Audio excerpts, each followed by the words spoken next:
আসসালামু আলাইকুম।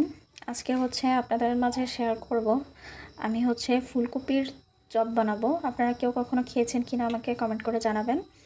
এখানে আমি ফুলকপি নিয়েছি আর এটা আমি একটু লবণ দিয়ে একটু হালকা একটু সেদ্ধ করে নিয়েছি। জাস্ট পানিটা ফুটে উঠলে আমি 2 মিনিট মতো চুলার উপরে রেখে দিয়েছি। তারপরে আমি এখানে বাটা মশলার জন্য ধনেপাতা নিয়েছি। এখানে 3টা শুকনো মরিচ নিয়েছি, 3টা কাঁচা মরিচ নিয়েছি।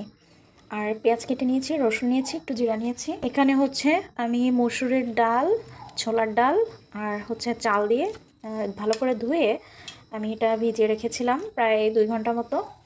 এখন আমি সবগুলা ভালো করে ব্লেন্ড করে নিব। এখানে আমি ধনেপাতা দিয়ে দিচ্ছি, শুকনো মরিচ, কাঁচা মরিচ, পেঁয়াজ, রসুন, তারপরে জিরা। একদমই সামান্য পরিমাণ আমি জিরা দিয়েছি। চাল আর ডালটা দিয়ে দিব, দিয়ে আমি এটা ভালো করে ব্লেন্ড করে নেব। আমার ব্যাটারটা রেডি হয়ে গিয়েছে।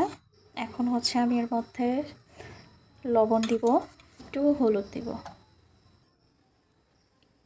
ফ্রাই প্যানে তেল দিয়ে দিচ্ছি।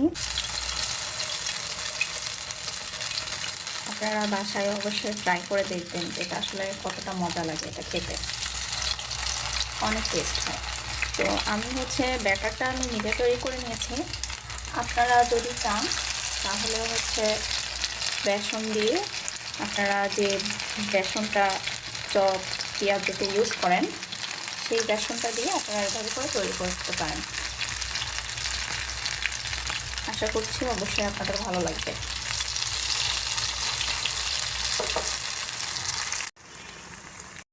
ফুলকপির চপ আমার ভাজা হয়ে গিয়েছে। আর একটা জিনিস আপনারা অবশ্যই খেয়াল করবেন, এটা কিন্তু একদমই হালকা আছে, এটা ভাজতে হবে। জাল বেশি হয়ে গেলে কিন্তু ভেতরে সেদ্ধ হবে না, একদমই কাঁচা কাঁচা থাকবে। এজন্য জালটা একদমই আস্তে দিতে হবে, হালকা আছে এটা ভেজে নিতে হবে। তো আমার ভালো করে ভাজা হয়ে গিয়েছে, আমি এখন উঠিয়ে নেব। রেডি হয়ে গিয়েছে আমার ফুলকপির চপ। এটা কিন্তু খুবই মজা, অবশ্যই আপনারা ট্রাই করবেন। আর কেমন হয়েছে আমাকে জানাবেন। সবাই ভালো থাকবেন। আল্লাহ হাফেজ।